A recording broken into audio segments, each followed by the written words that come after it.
একবার আমি চিন্তা করবো না কেন? আল্লাহর বিধান, আস-সারিকু ওয়াস-সারিকাতু ফাকতাউ আইদিয়াহুমা জাযাআন বিমা কাসাবা নাকালাম মিনাল্লাহ। নির্দিষ্ট পরিমাণ সম্পদ যদি দুনিয়ার কোন পুরুষ কিংবা মহিলা চুরি করে, তাহলে আল্লাহ প্রদত্ত শাস্তি হলো, আল্লাহর নির্দেশনা হলো, এই চুরির দায়ে তার হাত কেটে দাও। একজনের হাত যদি এলাকার মধ্যে কাটা হতো চুরির কারণে, আগামী 100 বছরের ভিতরে কেউ চুরির মতো এই নির্লজ্জ কাজ করার আগে 1000 বার চিন্তা বিবেচনা করতো। কথা বলুন ঠিক? চিন্তা করতে মনে আছে রে, এই যে ভাই সাহেব আজকে চলছি এই কাজ না ভিক্ষা করে খায়, কিন্তু চুরি করতাম। আমার ভাইয়েরা, হযরত আবু হুরায়রা বলেন, নবীর আদালতে তোর বিচার হবে, সারা রাত ঘরের মধ্যে আটকে রেখে দিব। এই ধমক দিয়ে কথা বলার পরে আবু হুরায়রা বলেন, ফাশাকা হাজাতান শাদীদাতান ওয়া ইয়ালান। আমার সামনে লোকটা তার পরিবারের অভাব অনটন দুঃখের কথা বলা আরম্ভ করছে। আমারে ডাক দিয়ে বলে, আবু হুরায়রা, স্বভাবের কারণে চুরি করার জন্য আসি নাই রে, অভাবের কারণে অপারগ হয়ে নিরুপায় হয়ে চুরি করার জন্য আসছি। জানো, আমার পরিবারের মধ্যে মানুষের সংখ্যা বেশি, আমার অনেকগুলা ছেলে, অনেকগুলা মেয়ে, পরিবারের প্রত্যেকটা মানুষ না খেয়ে সময় পার করতেছে। যদি তাদের জন্য কিছু নিয়ে ঘরে ফিরতে না পারি, তাহলে তাদের খাবারের উপায় হবে না। নিরুপায় হয়ে এক পর্যায়ে চুরি করার জন্য আসছি। আজকে আমাকে ছেড়ে দাও, আর কখনোই তোমার ঘরে চুরি করার জন্য আসবো না।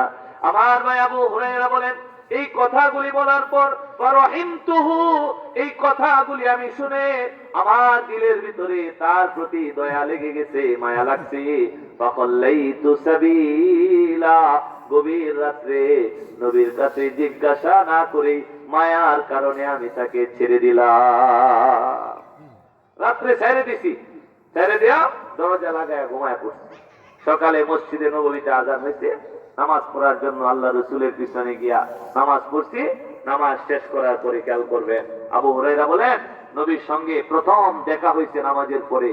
দেখা হওয়ার পরে আল্লাহ রাসূল আমারে ডাক দিছে, ইয়া আবা হুরায়রা, মা ফাআলা আসিরুকাল বারিহা।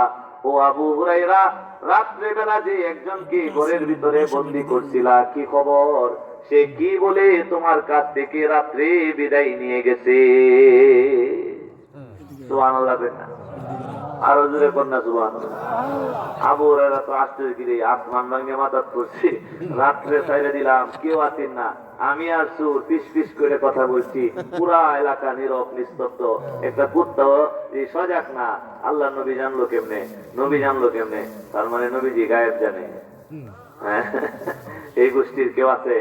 হ্যাঁ, না, গায়েব না, গায়েব না। আবু হুরায়রা বুঝছে যে সকাল হওয়ার আগেই আল্লাহ ওহির মাধ্যমে নবীকে জানায় দিছে।